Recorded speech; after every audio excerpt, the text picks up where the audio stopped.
Hemos leído en el libro de Marcos, en el capítulo 14, versos 12 al 25. Y estos textos lo que nos va a relatar y lo que la palabra del Señor nos va a entregar en esta mañana guarda relación directa con la institución de la Cena del Señor. Recuerden que estamos en la última semana de vida del Señor y ya estamos en el día jueves. Este es el día jueves, el día 14 del primer mes de Nisan, que es el primer mes hebreo, donde el día se celebraba la fiesta de los panes sin levadura y la Pascua que les traía, o ellos deberían hacer memoria de lo que había sido la liberación del pueblo de Israel de la esclavitud de Egipto. Por lo tanto, la Pascua les hacía recordar la noche en que los primogénitos de Egipto todos murieron, dada la dureza del faraón para dejar al pueblo de Israel salir de Egipto. Así es que estaban en los preparativos. Marcos nos hace una pausa en el tiempo cronológico y en la predicación anterior nos hablaba acerca del ungimiento de Jesús en Betania, que había ocurrido el sábado anterior al día que estaba haciendo los preparativos de la Pascua, pero Marcos coloca y resalta este hecho para hablar acerca de lo que había ocurrido con María de Betania, la hermana de Lázaro, y contrarrestar la actitud de los sacerdotes que querían asesinar a Jesús y Judas, quien le había de entregar. Por lo tanto, lo que había en ellos era la expresión misma de la maldad del ser humano. Así es que nos encontramos recordando la semana pasada el caso de María en Betania, y la palabra del Señor nos decía lo que ella pudo hacer, y que Jesús lo destaca, ¿no es cierto?, aquel hecho para que esa acción, esa actitud de ella, que entregó todo en ese minuto para el Señor, fuera recordada a través de la existencia del ser humano, y de ahí en adelante eso quedó plasmado en las Sagradas Escrituras. Así es que esto contrarrestaba la acción de María frente a sus enemigos, ¿no es cierto?, que específicamente eran los sacerdotes y Judas, ¿no es cierto?, y ellos eran la manifestación misma de la deslealtad, ¿no es cierto?, la fidelidad de María frente a una actitud de traición, ¿no es cierto?, de la expresión más degradante del ser humano, y la sincera devoción de María versus una repulsiva conducta de degradación, ¿no es cierto?, que mostraban estos varones. Dios cumple su palabra. Eso es un hecho, es una realidad, y por lo tanto toma el corazón del ser humano, toma aquello que hay en el ser humano para cumplir su propósito. de María, ¿no es cierto?, toma la gratitud de ella y él dice y reconoce que ella lo está ungiendo y preparando para, ¿no es cierto?, su partida, para su muerte. Y toma la maldad, ¿no es cierto?, de los sacerdotes, la maldad de Judas para dar cumplimiento, ¿no es cierto?, a lo que había o lo que tenía que vivir el Hijo de Dios. Así es que María da todo lo que tiene. Ella da todo lo que tiene sin ningún reparo. Recuérdense que el frasco, ¿no es cierto?, ese alabastro, ¿no es cierto?, de esencia pura de perfume, el aceite, y el costo que tenía eso era el sueldo de un jornalero de un año. Así es que lo más probable era la herencia, ¿no es cierto?, algo que ella había recibido de alto valor y ella lo derramó frente al Señor. Así es que Dios cumple su propósito y lleva a cabo su palabra a través de las obras del ser humano. Aunque ellos pudieran en esencia ignorar el plan de Dios y lo que está haciendo, ¿no es cierto?, y desconocer lo que realmente está sucediendo, Dios está al mando y Dios está actuando y su palabra se está cumpliendo. Por eso que usted está aquí esta mañana, porque estamos dando cumplimiento a la palabra del Señor. Él es el que nos llamó y nos llamó con un propósito. Por lo tanto, muchas cosas que quizás desconocemos, pero Dios las está haciendo y está obrando y trabajando. Dios trabaja en silencio, Él trabaja en el corazón o en la mente de las personas, ¿no es cierto?, y está transformando y cambiando la vida de cada uno.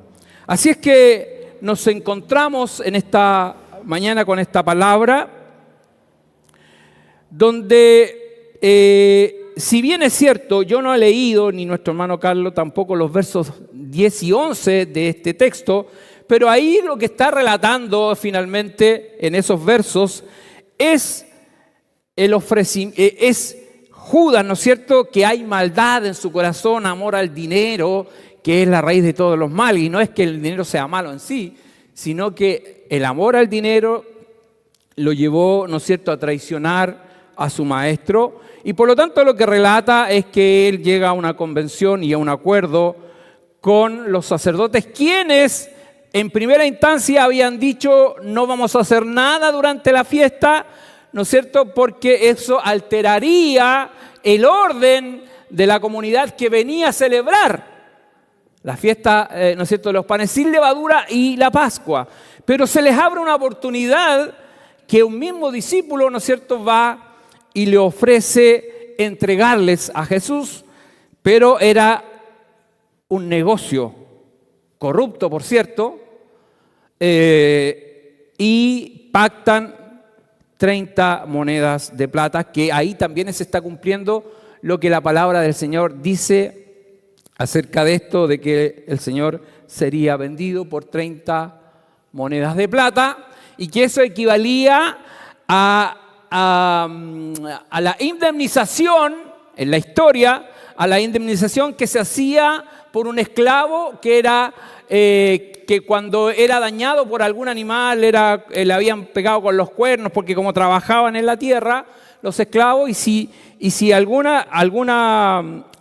esclavo era dañado por los cuernos de un animal, el dueño tenía que reparar al afectado, al dueño del esclavo, con 30 monedas de plata. Así es que esta es la situación. Y entonces estamos con esta exposición donde tiene 3 componentes. La exposición que quiero compartir esta mañana son en 3 partes la he dividido y he titulado el sermón de esta mañana: La nueva Pascua nos hace libre de la ira de Dios. La nueva Pascua nos hace libres de la ira de Dios. Y esto lo voy a dividir en 3. El primero es los preparativos para la nueva Pascua, lo que permitirá a la humanidad escapar de la ira de Dios. Segundo, es la traición y la tristeza de los que amaban a Jesús. Y tercero, una nueva Pascua y un nuevo pacto. Amén. Bien, entonces en sus Biblias, usted de los versos 12 al 16, nos vamos a encontrar con los preparativos de la cena que ocurriría el día jueves en la noche y que para los judíos ya era día viernes. Me mira con ojos así como de duda. Sí, ¿por qué? Yo le voy a explicar por qué. Recuerden que ellos contaban un día de la caída de sol hasta la caída de sol. Por lo tanto, el día jueves, con la caída de sol, comenzaba el día viernes. ¿Sí? Así es que ya estaban prácticamente a día viernes para ellos, que era el día, ¿no es cierto?, en que ellos celebraban la Pascua y que sería el día en que el Señor sería sacrificado. Así es que están en los preparativos a temprana hora del día jueves, ¿no es cierto? Era antes de la caída del sol, así que cuando el Señor da las instrucciones, me imagino que habrá sido el jueves muy temprano, en los versos 12 al 16, y Jesús, que sabe y conoce todas las cosas, Él provee todo, ¿no es cierto?, lo necesario para celebrar la Pascua. Así es que le da instrucciones a 2 de sus discípulos. Si bien es cierto, Marcos no hace referencia a quiénes eran, pero nosotros nos vamos a encontrar este relato en Mateo 26, en Lucas 22 o en San Juan 13, y ahí usted se va a encontrar con el relato y que da más detalles, y ahí lo que precisa es que Pedro y Juan fueron enviados, ¿no es cierto?, a realizar los preparativos. Siempre en una iglesia hay un Pedro y un Juan, ¿se da cuenta usted? ¿Sí? Acá también tenemos a Pedrito y a Juan, y muchas veces andan juntos ahí haciendo algunas cosas. Bueno, entonces ellos, ¿no es cierto?, tienen la misión de ubicar primero el lugar, y para eso tenían que identificar a una persona que a la entrada de Jerusalén, ¿cierto?, una persona que llevaría un cántaro de agua. Eso es lo primero. Lo segundo, que al seguirlo, tenían que seguirlo, y, ¿no es cierto?, iban a llegar a ese lugar y tenían que hablar con el propietario. Segundo desafío. Y el tercero, tenían que dejar todo listo, ellos dos, para que cuando el Señor llegara en la noche, ¿no es cierto?, pudieran celebrar la Pascua. Así es que lo primero tienen que ubicar a este hombre y ellos se van, siguen las instrucciones de Jesús, van hacia Jerusalén, ¿no es cierto? Y a la entrada, ¿no es cierto?, ellos se encontrarían con este hombre que llevaría el cántaro de agua. Y aquí llama la atención porque en la época la tradición y la costumbre era que la mujer trasladaba el agua en cántaro. ¿Sí? No tiene nada que ver con el machismo y esas cosas. Si ustedes recuerdan, en San Juan capítulo 14, la historia de la mujer samaritana. ¿Ella qué iba al pozo? ¿A qué iba? A buscar agua en un cántaro. Bueno, entonces era como raro que un hombre estuviera transportando el agua, pero el Señor, para facilitarle la pega a Pedro y a Juan, se encontrarían con un hombre que llevaba el cántaro, así que se las dijo fácil. Se las hizo fácil.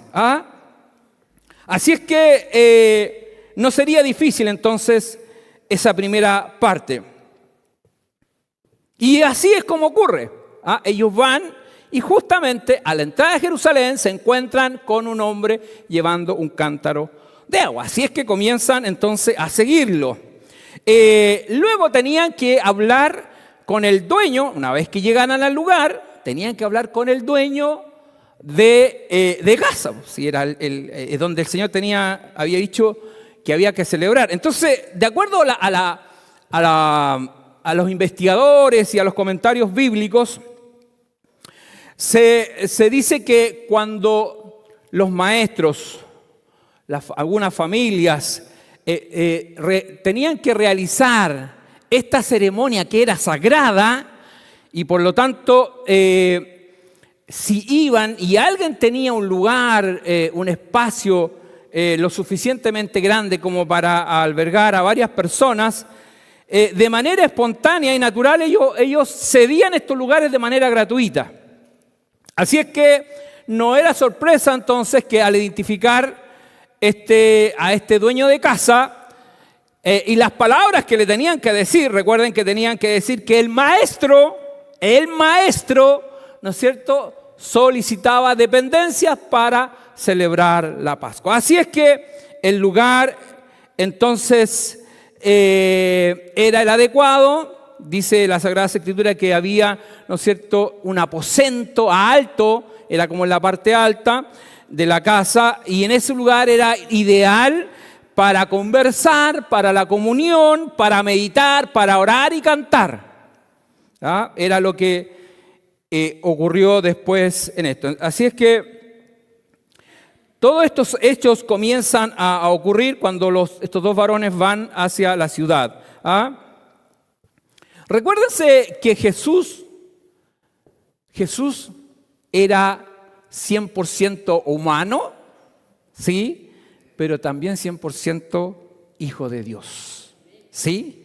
Habían estas dos naturalezas en él, y por lo tanto para nosotros explicar esto es un misterio, pero así lo dice la palabra del Señor y nosotros le creemos a la palabra del Señor, ¿verdad? Creemos por la fe. Así que el Señor, así como dispuso para ellos, para esa noche iban a hacer un pacto, ¿no es cierto? El Señor iba a hacer un pacto, un nuevo pacto. Bueno, así de esa manera también el Señor ha dispuesto todo para nosotros, ¿sí? Todo para que nosotros podamos tener esta comunión y esta relación con Él.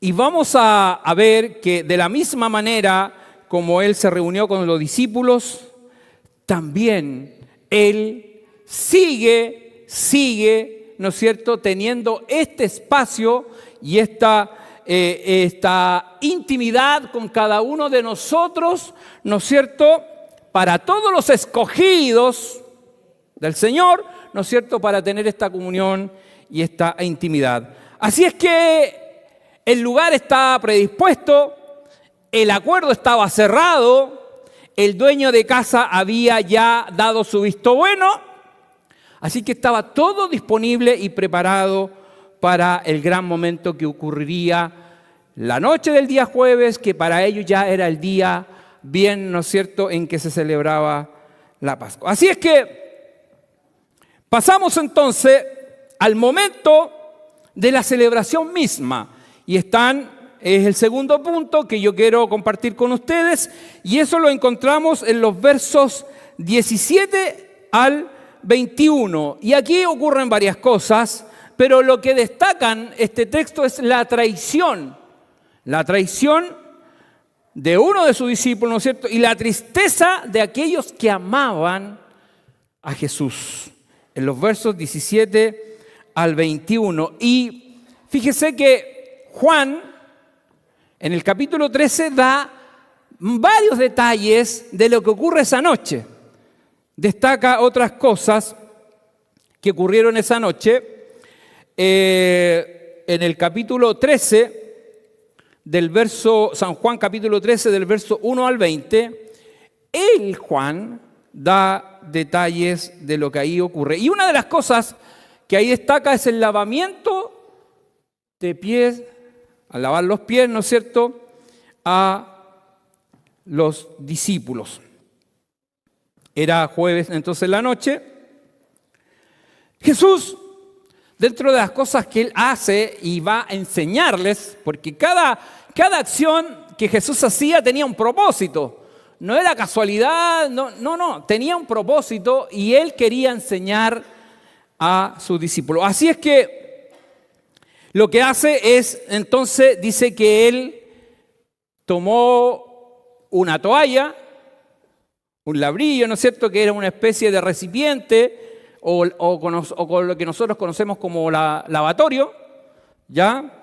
Y él comienza a lavar los pies a cada uno de sus discípulos.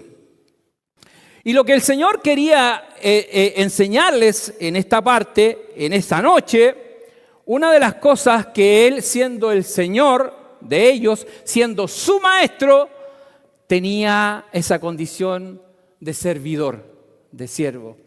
Y lo que hizo entonces fue lavarle los pies a cada uno de ellos.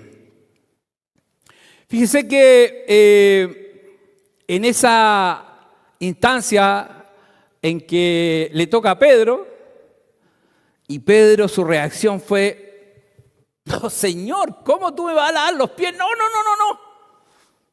Eso no. Yo me imagino a Pedro como era así como impulsivo de repente, era muy espontáneo.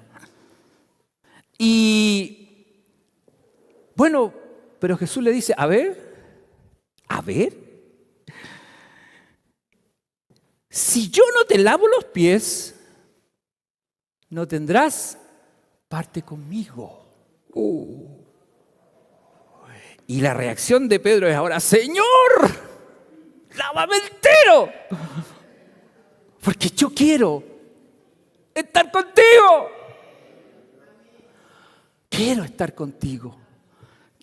contigo. Esa fue la expresión de Pedro, porque el Señor quería dejar sellado en esa noche, ¿no es cierto?, que ellos, dos cosas. Uno, la humildad que cada creyente tiene que tener para ser un servidor, que eso lo hemos visto en otras predicaciones, pero lo segundo es que ellos el Señor había hecho un trabajo de limpieza durante esos 3 años que había estado con ellos. Por eso que el Señor les dice que en realidad ya les dice: ustedes ya están limpios, pero necesitan lavar sus pies.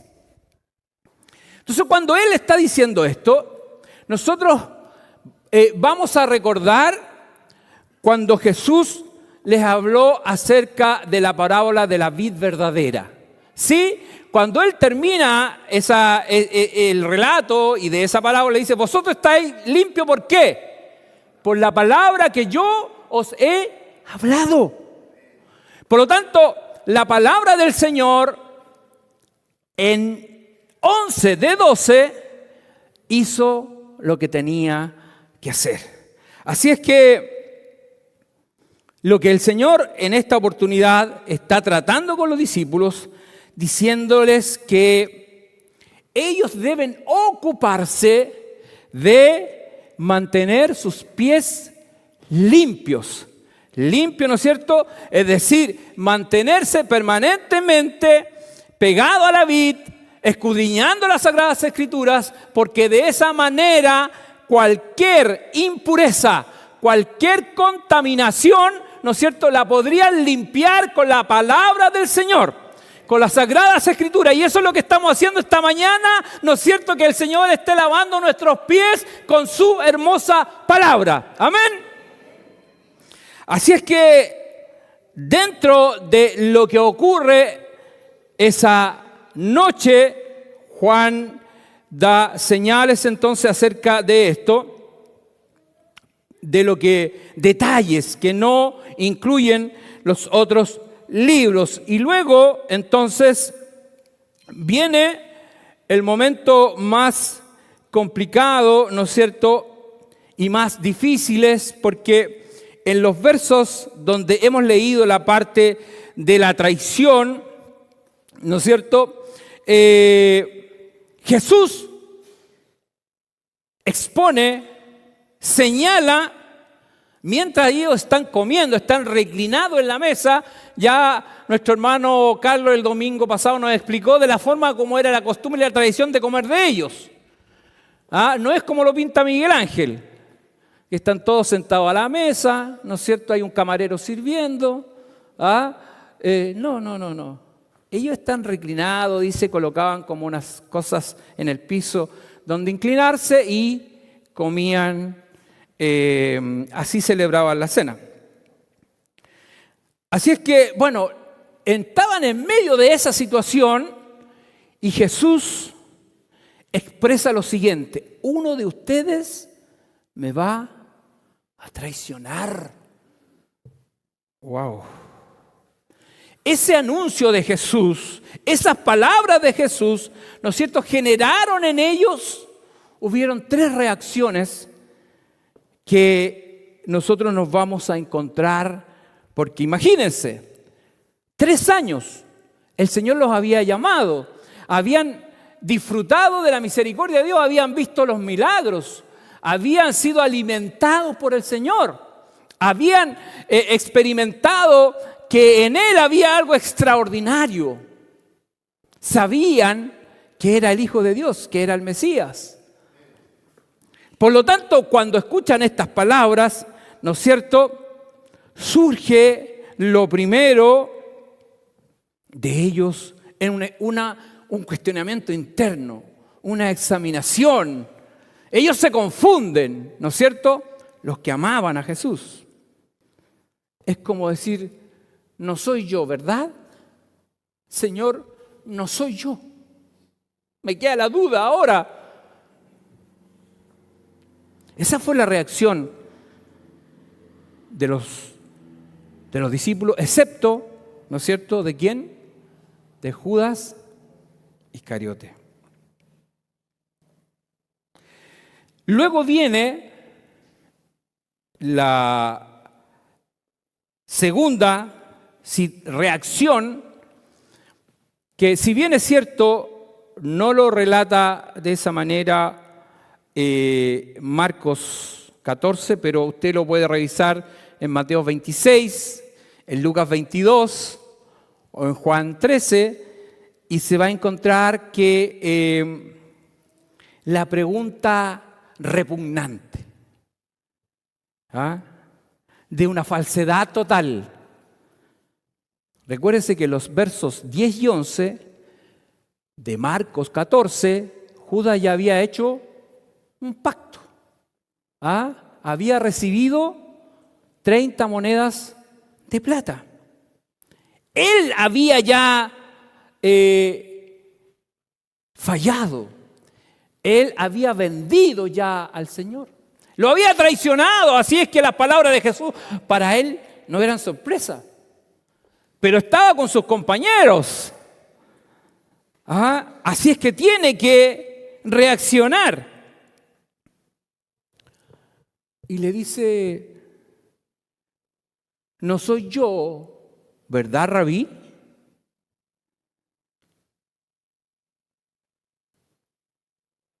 Como pensando que al Señor lo iba a engañar. ¿Alguien podrá engañar al Señor?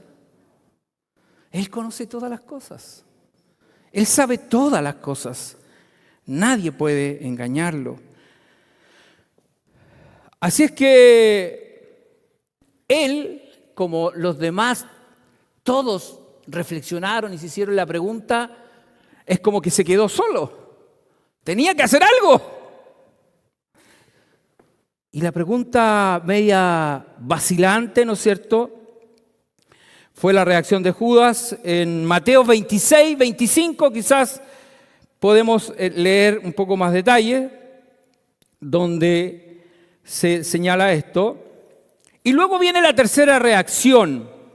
Fíjese que en San Juan capítulo 13, Juan da detalles porque la tercera reacción, como Pedro siempre era el que más reaccionaba frente a las cosas, entonces Juan, que está al lado de Jesús, es como le dice: pregúntale, ¿quién es? Y Juan lo expresa así, inducido por Pedro. Pedro le dice, pregúntale quién es. Las respuestas entonces están en San Juan, capítulo 13, del 23 al 30. Ahí está relatada lo que el Señor le responde a Juan. Y ahí los estudiosos, lo más probable dicen que Juan, el Señor se lo dijo de manera muy cercana a Juan, que Judas sería el que lo iba a traicionar, que él es que estaba comiendo con ellos, ¿no es cierto? Y el que estaba untando el pan como en el mismo plato. Pareciera que Judas no estaba tan lejos como se le pinta también en el cuadro de la cena, sino que parecía que estaba relativamente cerca de Jesús como para untar el pan en el mismo pocillo.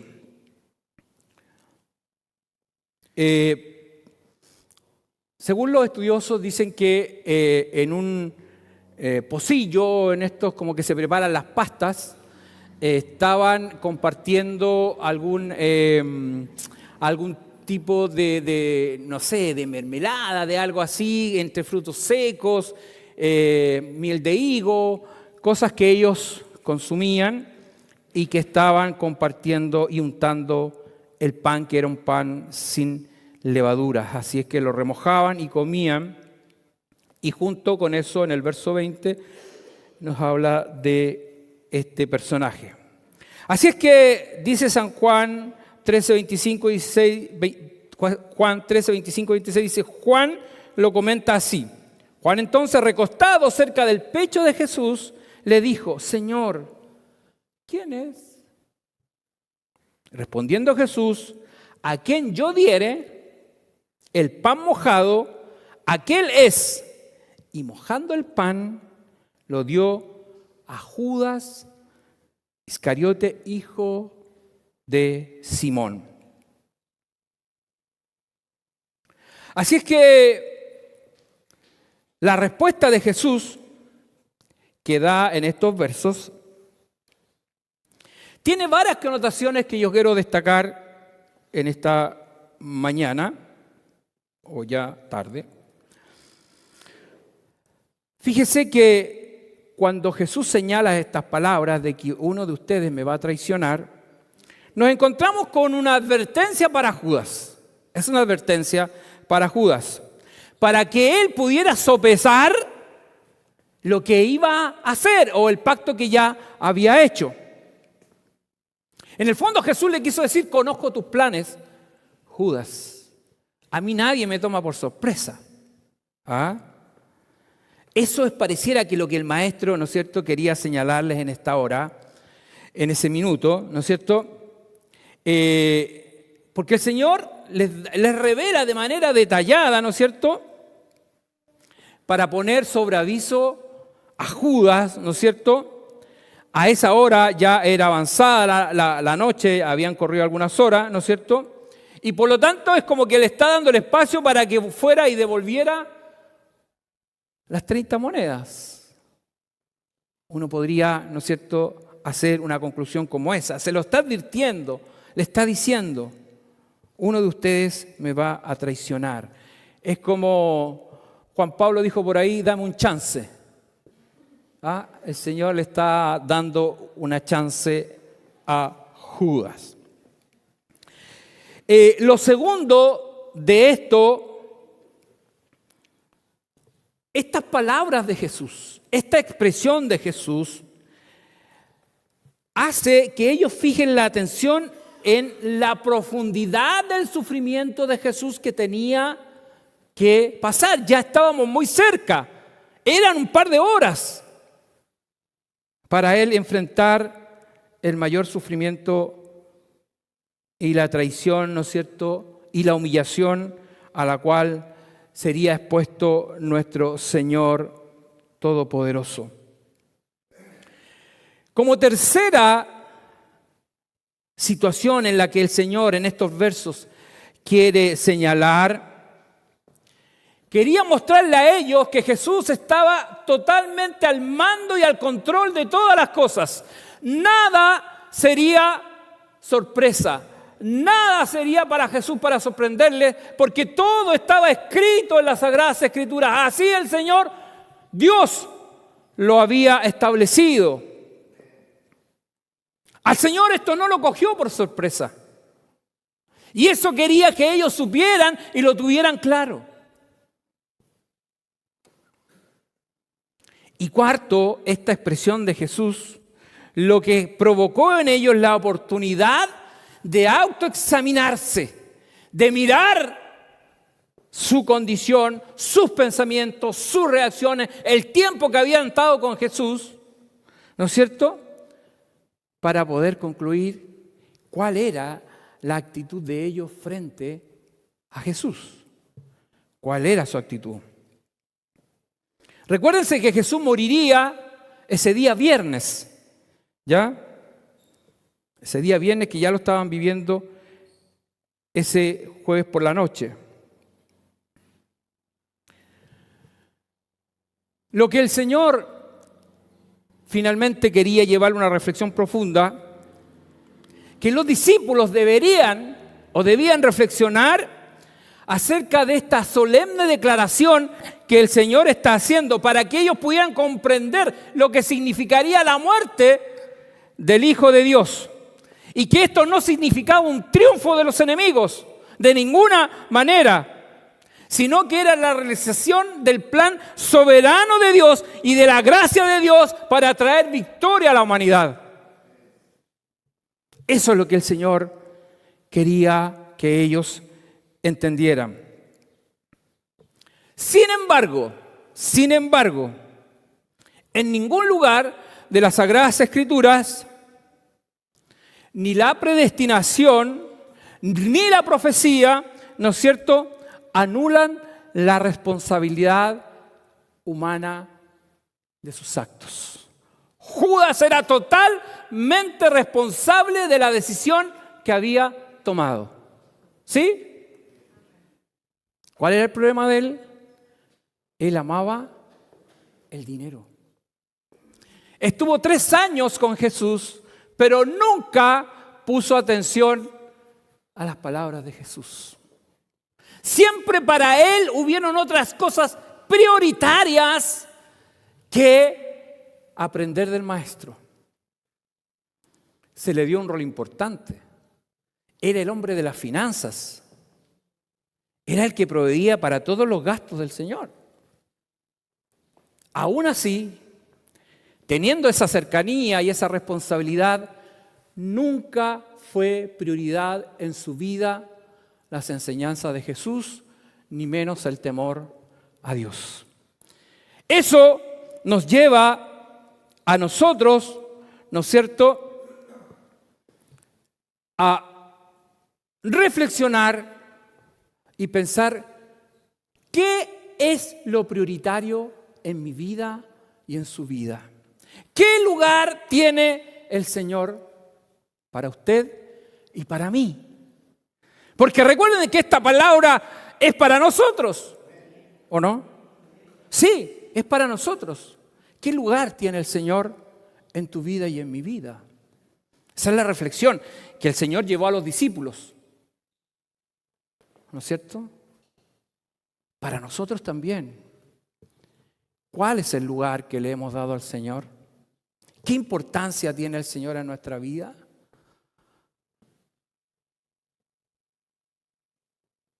Es desafiante la pregunta, ¿no es cierto? Pero relevante e importante. Tenemos que reflexionar acerca de lo que el Señor significa en nuestras vidas. ¿Cuál es la importancia que le damos a Él? Sus enseñanzas, sus palabras, el tiempo para dedicarlo a Él. Hace algunos días conversaba con un joven. Nos vinimos en el bus conversando, él no se está congregando, pero un joven temeroso del Señor. Y hablábamos acerca de esto. Y Yo le decía que a mí personalmente me llamaba mucho la atención la devoción de los judíos, la devoción de ellos. Estamos hablando justamente de la celebración del Shabbat y con esa devoción,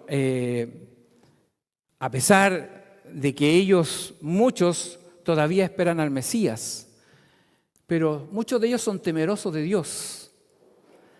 Y el día viernes, antes de la caída del sol, corren, se desesperan, preparan su día. Muchos, no digo todos, pero muchos de ellos, sobre todo en Jerusalén, guardan con tanto temor a Dios ese día que es para Él. Más allá de otras cosas que ya hemos comentado, pero rescato eso de ellos. Tan importante y relevante para ellos es el día del Señor. Y yo decía, ¿y nosotros? Que hemos conocido al Maestro, que hemos conocido al Mesías, que el Señor ha hecho tantas cosas por nosotros. Venimos a la casa del Señor el día domingo y son 2 horas y media y ya estamos incómodos. Ya queremos irnos. Es mucho tiempo.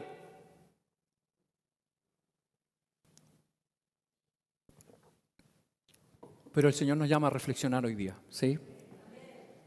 En eso estamos, ¿no es cierto?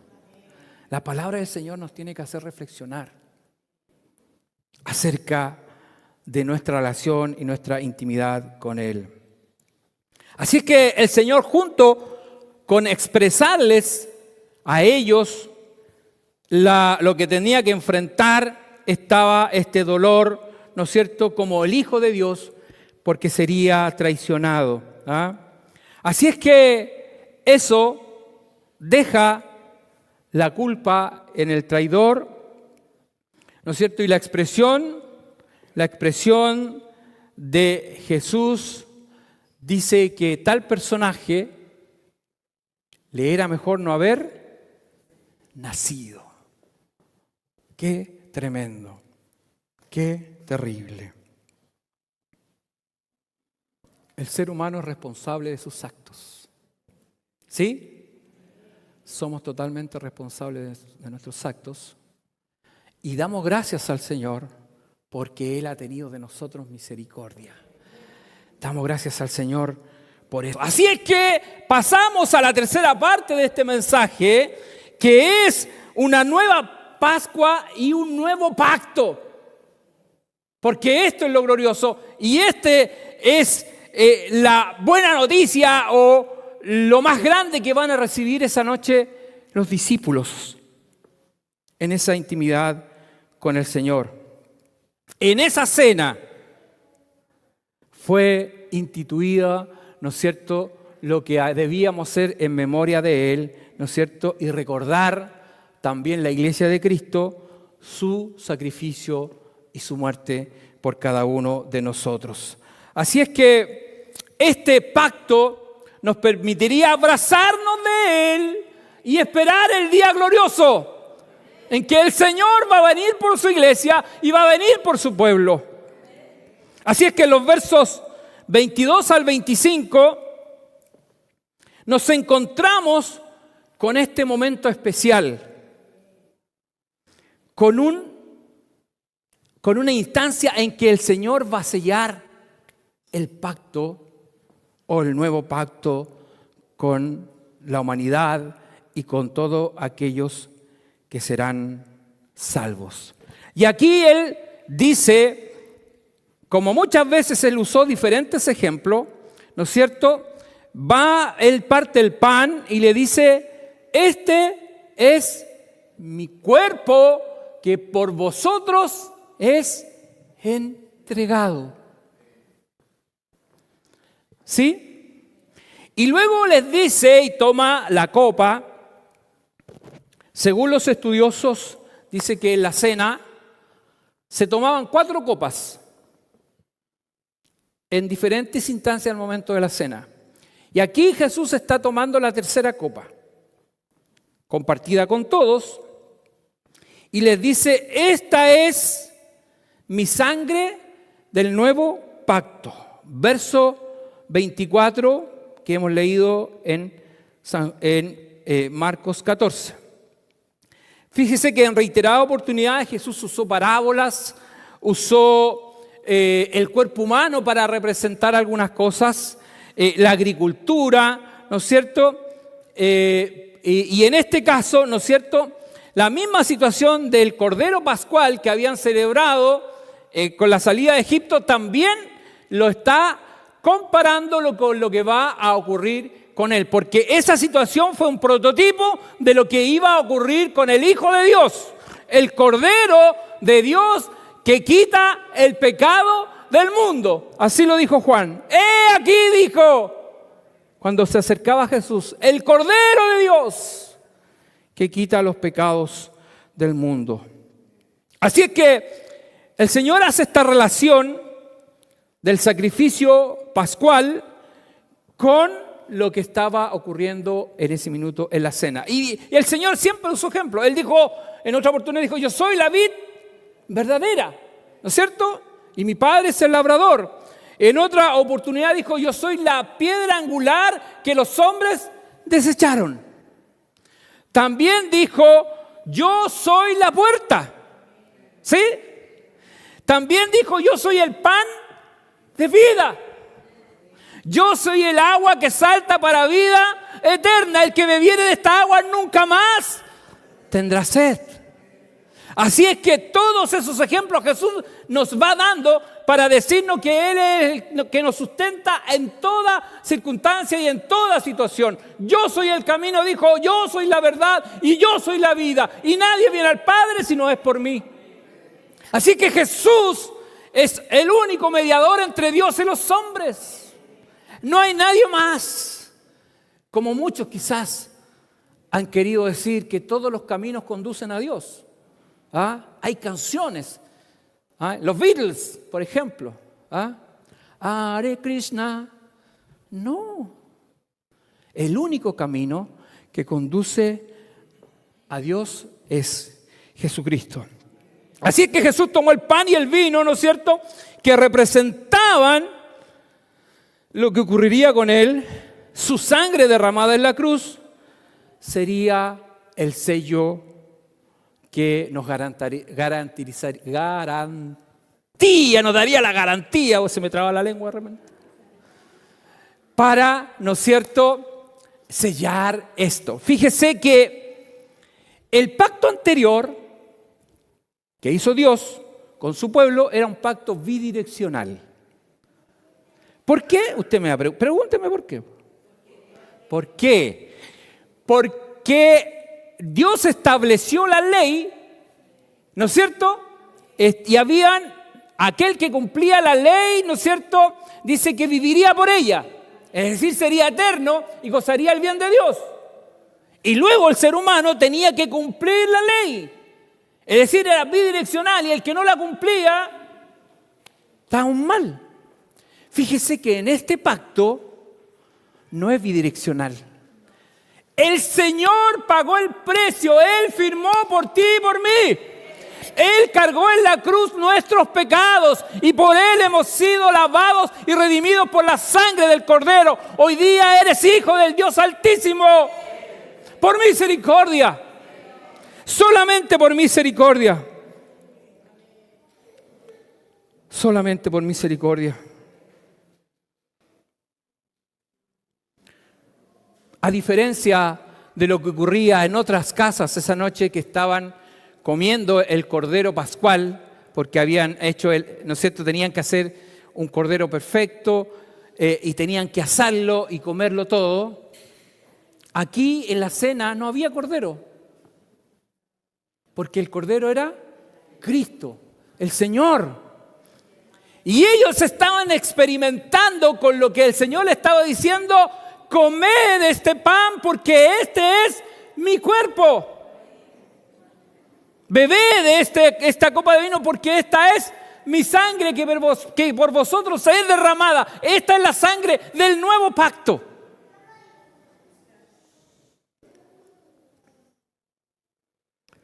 Fíjese que el verso 25 dice: de cierto os digo que no beberé más del fruto de la vid hasta aquel día en que lo beba nuevo en el reino de Dios. Mire qué glorioso. Yo le voy a decir por qué. El Señor bebió la tercera copa, ¿no es cierto? Se lo dije, que era esta. La cuarta copa, el Señor la va a beber contigo y conmigo. Él dijo: de cierto digo, no beberé más del fruto de la vid hasta aquel día que lo beba nuevo en el reino de Dios. Es decir, el Señor nos está esperando con la cuarta copa para que vayamos a celebrar con Él. Amamos y esperamos su venida. El Señor viene por su iglesia, Él viene por su pueblo. Él nos espera porque Él fue a preparar morada para que donde yo esté, dijo Él, vosotros también estéis. Bendita promesa del Señor que nos espera a cada uno de nosotros. Anhelamos ese día glorioso en que el Señor venga por su iglesia. Él cumplirá este pacto que hizo con su sangre. Y por su pacto, por su sangre, nosotros hemos sido lavados y redimidos y somos llamados hijos del Dios Altísimo. El Señor te bendiga esta mañana. Bendita palabra del Señor. Para concluir, 4 cosas quiero señalar. Quiero citar a Juan 3:36. Esto es lo glorioso. Judas no creyó en el Hijo de Dios. No creyó en el Hijo de Dios. Pero tú y yo, que hemos creído en el Hijo de Dios, tenemos salvación y vida eterna. Él proveyó la salvación para nosotros. Dice San Juan 3:36, el que cree en el Hijo de Dios tiene ¿qué? Vida eterna. Pero el que rehúsa creer en el Hijo de Dios no verá la vida, sino que la ira de Dios está sobre él. Porque llegará el día, llegará la hora que la ira de Dios vendrá sobre la humanidad. Pero el Señor a nosotros ha tenido misericordia. Él ha tenido misericordia. Pero debemos seguir hablando de Él. Porque hay hijos que todavía necesitan que el Señor los llame, ¿sí? Hay un padre que necesita que el Señor lo llame. Hay un hermano tuyo que necesita que el Señor lo llame. Y nosotros debemos seguir orando. La segunda conclusión, que esta salvación es por fe en el Hijo de Dios. Efesios 2:8. Y esto es lo glorioso de esto, que no hay mérito tuyo ni mío, por eso que el pacto es unidireccional. Porque si no, dicen, no, si yo, yo soy yo, pues pasé por la mejor universidad, estuve en Harvard, así es que, ¿cómo no me voy a merecer la salvación? Mire lo que dice Pablo. Usted sabe lo que es la gracia, ¿no es cierto? ¿Qué es lo que es la gracia? Un don no merecido. Mire lo que dice. Porque por gracia sois salvos por medio de la fe. Y esto no es de vosotros, pues es don de Dios, regalo de Dios para ti y para mí. Regalo de Dios para ti y para mí. Bendito sea el Señor que vive y reina para siempre. Tercera conclusión. Dios en su amor y misericordia te amó desde la eternidad. Dice Efesios 2:4-6. Efesios 2:4-6. Pero Dios, que es rico en misericordia, por su gran amor con que nos amó. Bendito sea el Señor que vive, aún estando nosotros muertos en pecado. sin ninguna posibilidad, porque el hombre no busca a Dios, el ser humano no busca a Dios. Pero Él nos amó con amor eterno, dice. Él nos dio vida juntamente con Cristo. Por gracia sois salvos. Y juntamente con Él nos resucitó y asimismo nos hizo sentar en lugares celestiales con Cristo Jesús, Señor nuestro. Tu salvación está asegurada. Estás sentado a la mesa de Dios desde la eternidad con Cristo. Bendita palabra del Señor. Y la última conclusión dice: Él tiene todo dispuesto para ti. Efesios 2:10. Porque somos hechura suya, creados en Cristo Jesús para buenas obras, las cuales Dios preparó de antemano para que anduviésemos por ella. Por tanto, el Señor preparó todo para ti y para mí.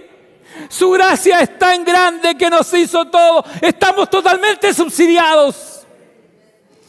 ¿Cómo María no iba a derramar ese frasco de perfume ante los pies de Cristo? Había entendido que ella no podía hacer nada por sí mismo, sino que Dios había tenido misericordia de ella y hizo lo que pudo, entregó lo que pudo, porque en su corazón había gratitud por lo que Dios había hecho con su vida.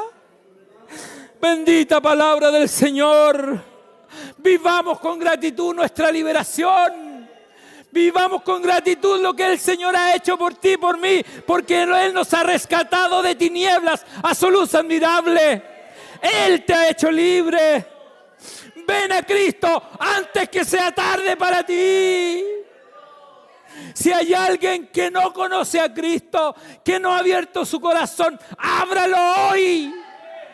Ven a Cristo, no esperen más, porque el Señor viene a buscar a su pueblo. Póngase de pie, póngase de pie.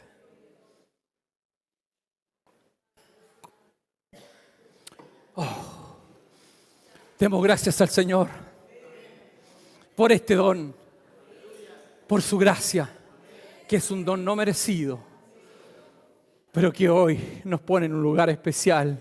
Somos pueblo adquirido por Dios, real sacerdocio. Nuestra patria, nuestra ciudadanía está allá. ¡Vamos a nuestra patria! Pronto estaremos bebiendo esa copa con el Señor. Él nos está esperando, solamente está esperando la hora que el Padre diga: ¡ahora! Y estaremos con Él por la eternidad. Dios amado, Señor eterno, ante ti y en tu presencia estamos. Te exaltamos, te honramos, te bendecimos, te damos gracias, Señor, por este pacto glorioso, por el nuevo pacto, Señor, que tú has hecho para la humanidad. Tu sangre derramada en la cruz, tu cuerpo, Señor, que fue el Cordero Pascual. Tú ya lo hiciste, Señor, por cada uno de nosotros. Ayúdanos, Señor, a limpiarnos de la vieja levadura. Que seamos, Señor, una nueva masa, como dice tu palabra. Oh, Señor, porque nuestra Pascua, Señor, tú la viviste. Cristo mismo, Señor, tú sacrificaste la Pascua por nosotros. Tú eres el Cordero de Dios que quita los pecados del mundo. Ante tu presencia estamos, Señor, y te exaltamos, te bendecimos. Señor, como iglesia te damos gracias porque tú estás obrando nuestros corazones. Pedimos esta mañana, Señor, que nos ayudes cada día a entender tu palabra, a hacerla nuestra. Señor, a grabarla a fuego en nuestros corazones, de manera que sea tu palabra limpiándonos cada día, como se lo enseñaste a los discípulos con el lavado de los pies. Necesitamos, Señor, cada día acudir a tu palabra para ser limpios. Pero sabemos, Señor, también que hay personas que aún no te han conocido, que no han abierto su corazón a ti. Hay hijos, familia, hermanos, amigos, compañeros de trabajo, en fin, tantas personas, Señor, que aún no te conocen, o incluso personas dentro de la iglesia que no han valorado, Señor, esta salvación tan grande. Oh, Señor, ayúdanos a ordenar nuestras prioridades, a que tú ocupes el centro y el primer lugar en nuestras vidas, Señor, por misericordia.